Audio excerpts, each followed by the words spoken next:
يعني نحن انا عرفت انت شو تقصدي على اللي صار. يعني لو كنا يعني انا بطبعي الطيبه والمحبه مع الجمهور.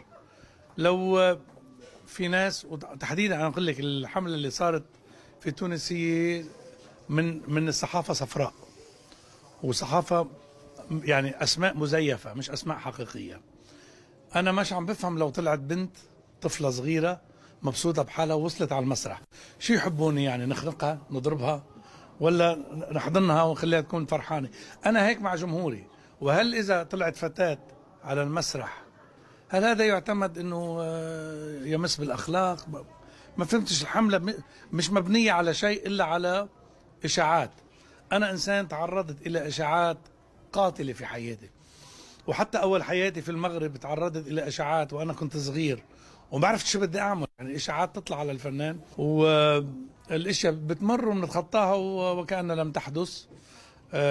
لكن اللي يزعلك انه لما يخلقوا شيء من لا شيء، لما يخلقوا كذبة كبيرة من شيء، ناس فرحانة، ناس مبسوطة بكل احترام. البنات اللي طلعوا على المسرح كل الاحترام فيهم، ما حد منهم قل أدب، وما حد منهم كان ما بعرف شو قالوا عنهم، صاروا يخطئوا. آه، كان بقمة العادية وطبيعية وحب. وين المشكل إذا حدا بحفلة ورقص؟ ما هو هذا مبسوط بحاله.